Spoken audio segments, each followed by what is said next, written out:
Assalamualaikum warahmatullahi wabarakatuh. Teman-teman, kita berjumpa lagi dalam bab baru yaitu mengenal bentuk molekul ya. Kita sudah belajar tentang bagaimana struktur atom. Kita sudah belajar juga tentang bagaimana suatu atom itu mencapai kestabilan yaitu dengan cara membentuk ikatan kimia ya. Bisa dengan cara ikatan kovalen, bisa dengan cara ikatan ion, dan bisa juga dengan cara ikatan logam seperti itu. Nah, kali ini kita akan melihat bagaimana sih sebetulnya bentuk molekul yang terjadi dari ikatan-ikatan yang ada di alam ini. Yang pertama, Bapak akan mengenalkan ada yang disebut dengan teori domain elektron ya.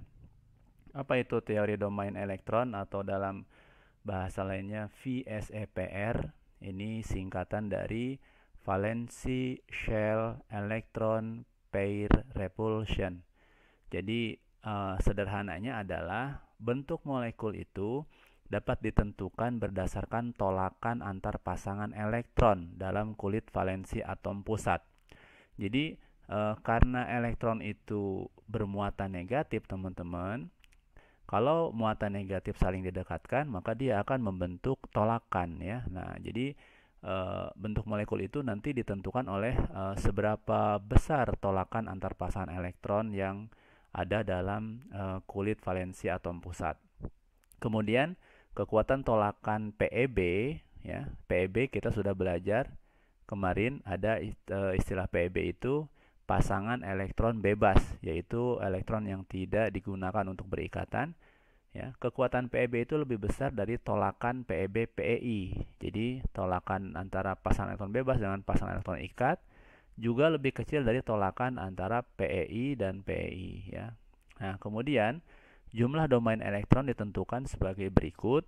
Setiap elektron ikatan, baik ikatan tunggal, rangkap 2 atau rangkap 3, merupakan satu domain ya. Jadi mau itu ikatannya tunggal atau rangkap 2 atau rangkap 3 dihitung satu domain.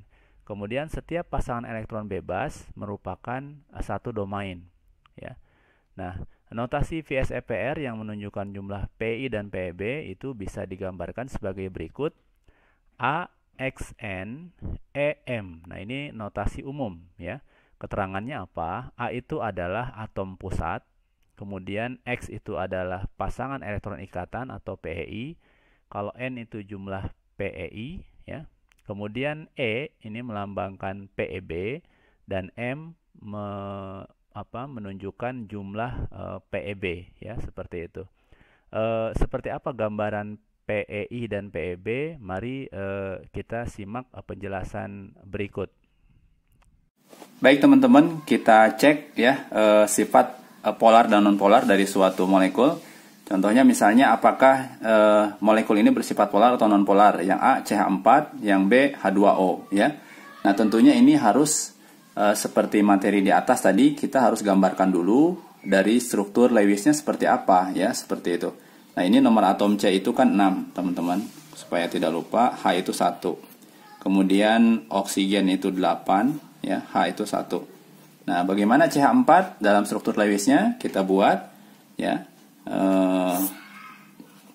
C itu ada 6, berarti elektron valensinya 2, 4. Ini yang dipakai, ya kan? Kemudian H itu 1, berarti 1 saja. Seperti itu, ya. Nah, kita lambangkan ini misalnya titik, ini adalah cross seperti itu, maka CH4 menjadi C. Di sini H, H, H, H gitu ya. Nah, ingat teman-teman, H itu dia membutuhkan satu lagi ya untuk menjadi duplet. Maka dia gambar saja sini satu elektronnya, satu, satu, satu gitu kan. Dari C ya, karena dari H butuh satu, kasih juga satu masing-masing. 1, 2, 3, 4. Nah, seperti itu. Maka kalau kita checklist, ini stabil, ini stabil, ini stabil, yang atas stabil, nah C pun ke sini. Nah, stabil ya kan? Ini semuanya H itu duplet, yang C itu oktet.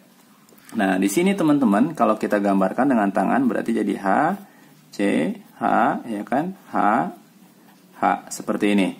Nah, dari struktur Lewis yang ada, di sini kita lihat berapa jumlah PEI-nya, ya kan? PEI-nya berarti ada 4 pasang, berarti 4. Nah, kemudian PEB, pasangan elektron bebasnya ada berapa? Pasangan elektron bebas itu adalah pasangan elektron yang dimiliki oleh atom pusat, di mana di sini adalah C, tapi yang tidak dipakai berikatan. Karena di sini dipakai berikatan semua, maka PEB-nya 0. Seperti itu ya. Nah, ini karena PEB-nya 0, maka dia bersifat non-polar ya, non-polar seperti ini. Ya. Ciri yang lain selain PEB-nya 0 adalah CH4 ini molekulnya simetris ya. Artinya tiap sudut antar ikatannya itu sama, sehingga momen dipolnya 0. Nah, seperti itu. Ya, nanti kita coba bahas lebih lanjut ya.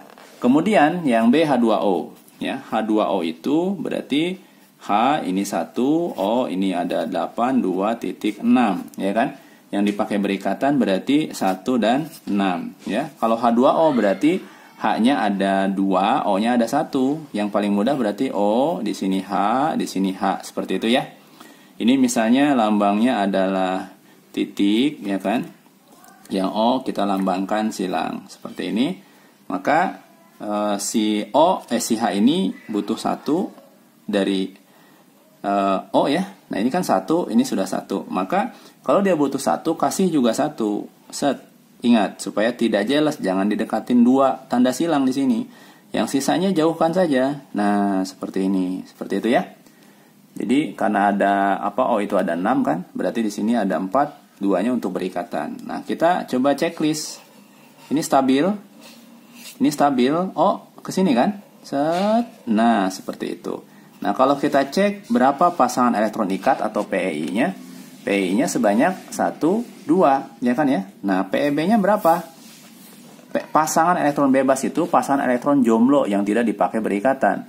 Ada berapa pasang? Ada 2, 1, 2. Nah, jika suatu molekul memiliki pasangan elektron bebas, ya kan, maka bisa dikatakan dia bersifat polar. Nah, H2O itu air, teman-teman. Maka H2O itu juga bersifat polar ya. Seperti itu penjelasannya antara polar dan non polar. Selain syarat yaitu momen dipolnya itu kalau 0 dia non polar, simetris juga non polar, PEB 0 juga non polar.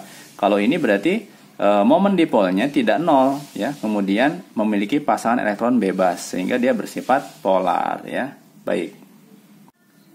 Nah, baik teman-teman, kalau CH4 itu digambarkan dalam bentuk model molekul atau 3 dimensi, ini seperti ini ya, teman-teman lihat. Jadi dibolak-balik seperti apapun dia bentuknya akan simetris ya. Nah, ini namanya berarti nanti tetrahedral karena ada 4 sisi ya, sisi pertama, sisi kedua, sisi ketiga dan sisi keempat. Nah, masing-masing ikatan antar C dengan H-nya sudutnya itu membentuk 109,5 ya derajat. Nah, ini gambaran 3 dimensi dari molekul CH4 ya. Seperti itu teman-teman. Ini adalah CH4. Jadi kita katakan bentuknya itu adalah tetrahedron ya atau tetrahedral. Nah, kemudian satu lagi tadi kita gambarkan ada H2O ya, H2O. Nah, H2O itu ternyata tidak lurus ya, teman-teman. Jadi dia bentuknya seperti ini. Nah, ini dalam gambaran model molekul H2O bentuknya seperti huruf V. Kalau kita balik ke atas tuh seperti huruf V.